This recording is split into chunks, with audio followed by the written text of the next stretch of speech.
dear students. In this video I am going to discuss about therapeutic nursing care. So this is the chapter of fundamental of nursing subject and it is for GNM first year students. So in this therapeutic nursing care, as a nurse, how she is going to give the care, that thing now I am going to explain. So suppose the patient is unconsciousness. So how the nurse is going to give care to that patient. So that thing now I am going to explain. So already we have seen that in care of unconscious patient.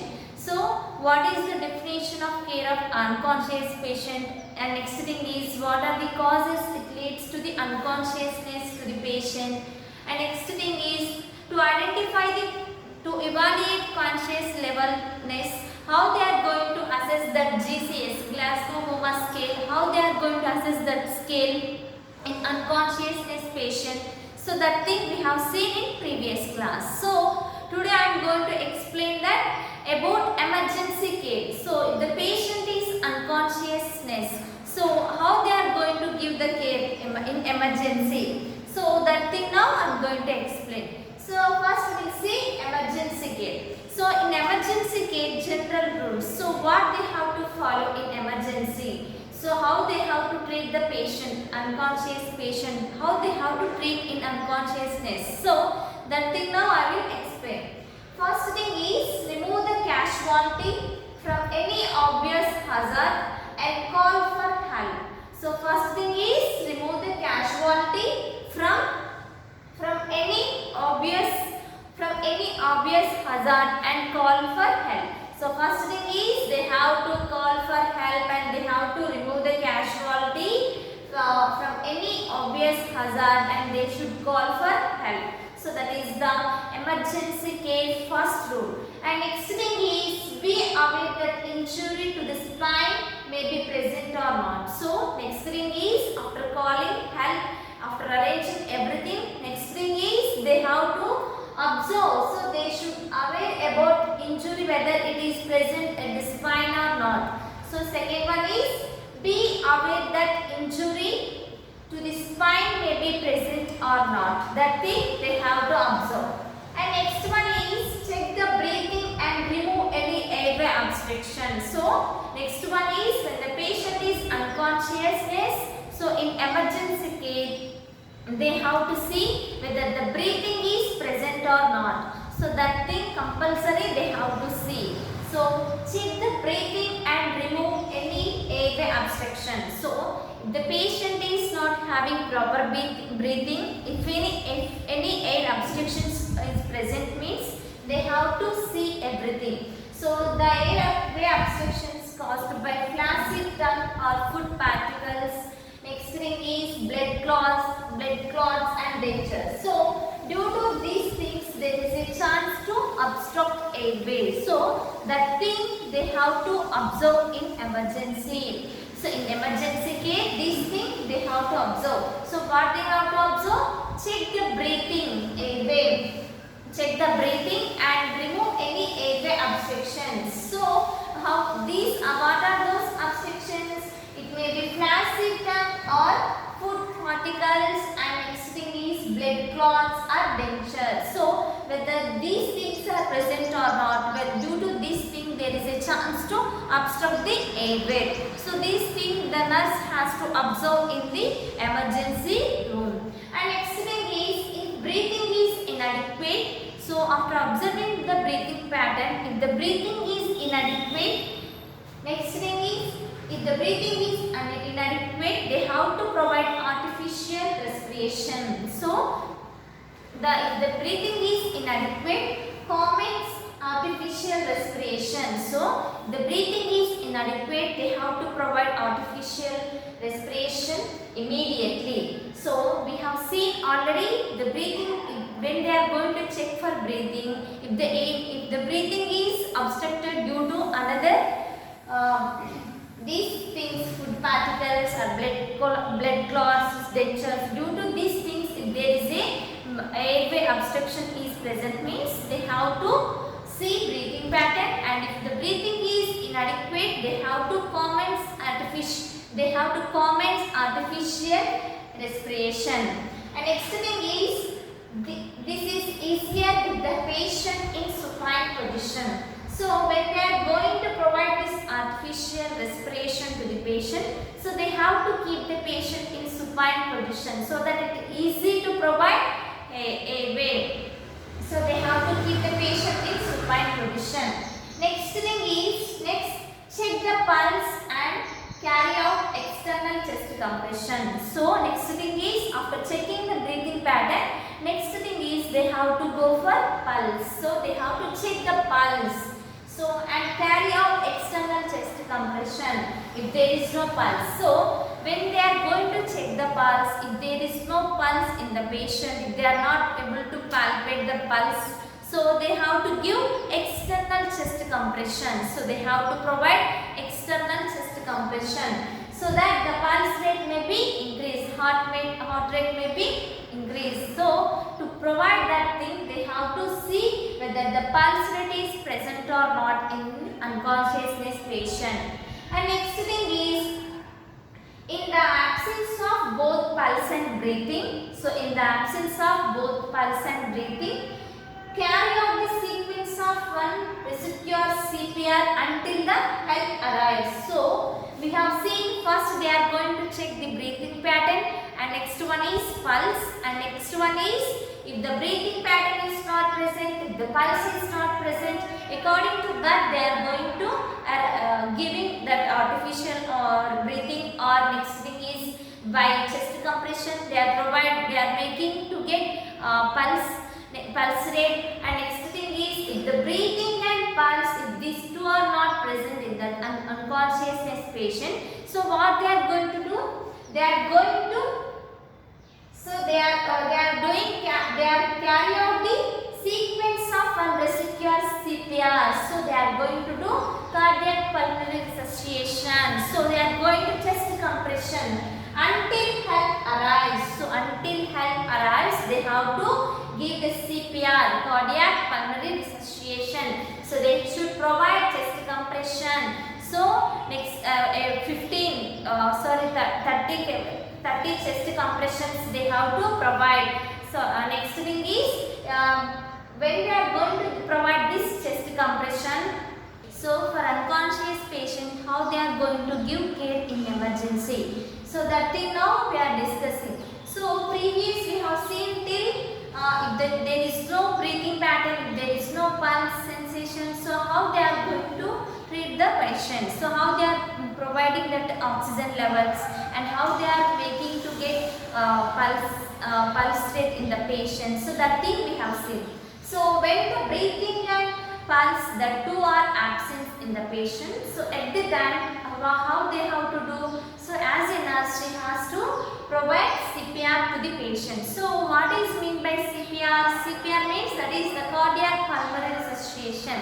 So they are going to provide artificial air. So that thing they have to do in CPR.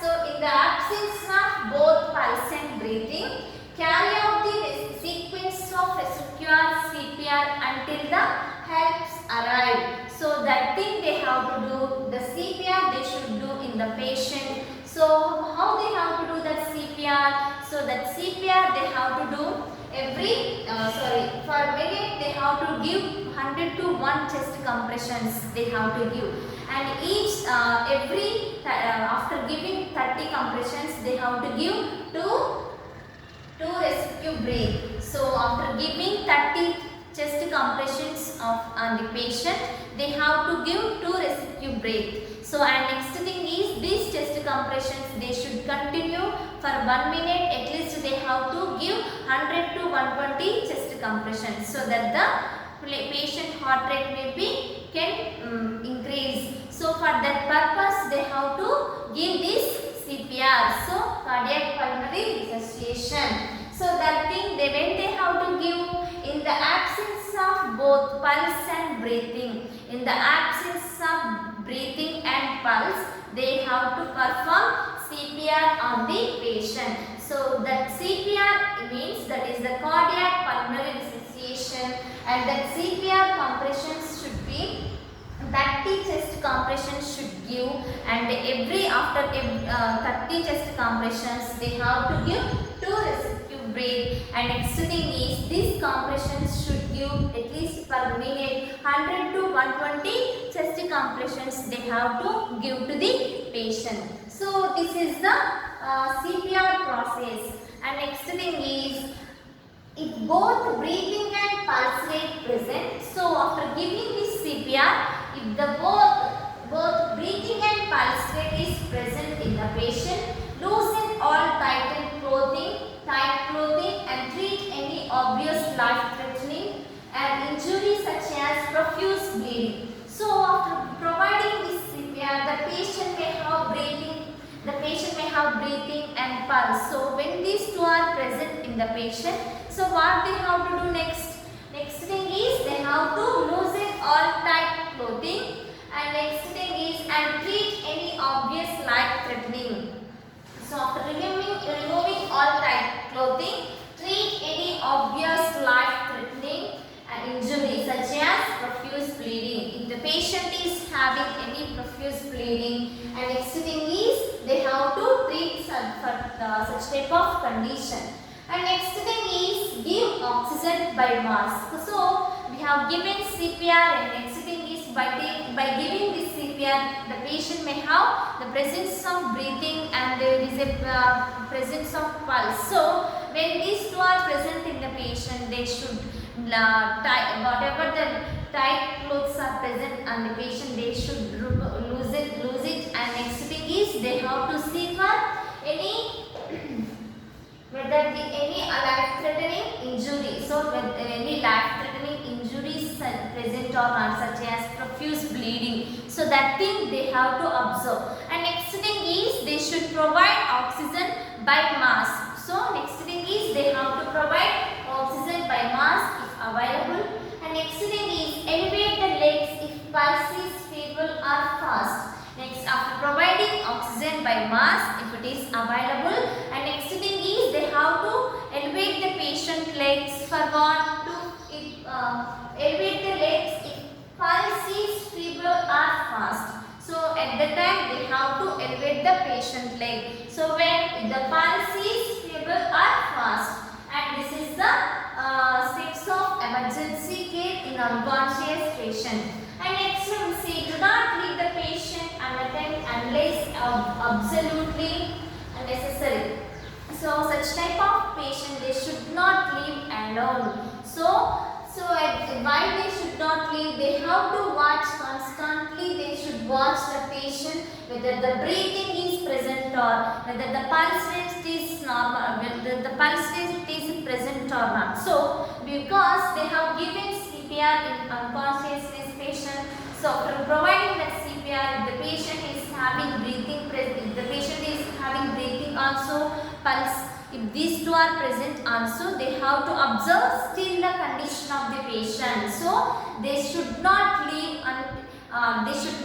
the patient alone. So they have to watch constantly the breathing and the pulse. These two things they have to watch constantly. And next thing is, do not administer any oral fluid. So because there is a do not administer any oral fluids or food to unconscious patient. So when the patient is unconsciousness, they should not provide any oral fluids, any food, that thing they should not administer. So there is a chance to provide by intravenous. So the in unconsciousness patient, they cannot provide food, so they can give they can provide by nasogastric feeding. So through rice tube feeding they can provide the feeding. And next thing is by intravenous they can administer the medication and IV fluids. Through this the patient can get stamina. And next thing is keep warm with blanket if necessary, but do not apply heat. So next thing is keep warm.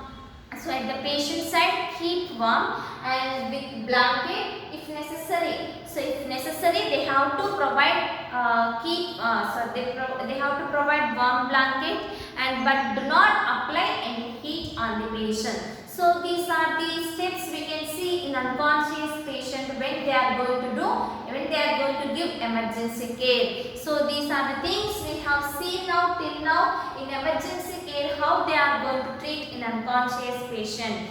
So completed this thing. So it is nothing but when the patient is in unconsciousness, they have to remove the casualty from any obvious hazard and call for help. And next thing is they have to observe any presence of spine injury is present or not. And next thing is they have to see breathing pattern. If the breathing is not present, they have to artificial respiration they have to provide. And if it is next thing is how the breathing pattern is not, why this breathing pattern is not present, so is there any obstruction is present or not, that thing they have to see. And next thing is pulse, they have to see the pulse. So if the pulse is not present in the patient, so they should provide artificial, so they should provide they have to give the chest compression, external chest compression.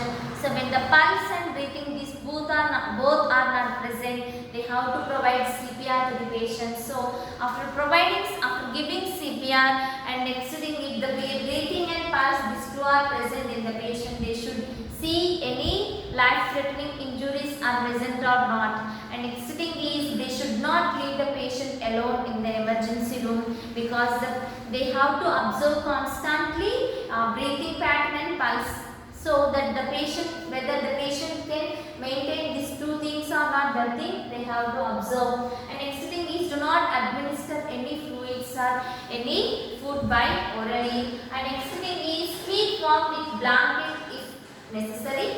And next thing is but do not apply anything. So these are the steps we can see in emergency care who is having unconsciousness. Such type of patients, how they are going to provide care in emergency. These are the things we have seen. So next we will see long-term care. So this is the emergency care for unconsciousness patients. So whereas come for long-term care, so such type of patients, how they are going to treat and how they are going to give care. So that thing now we will see.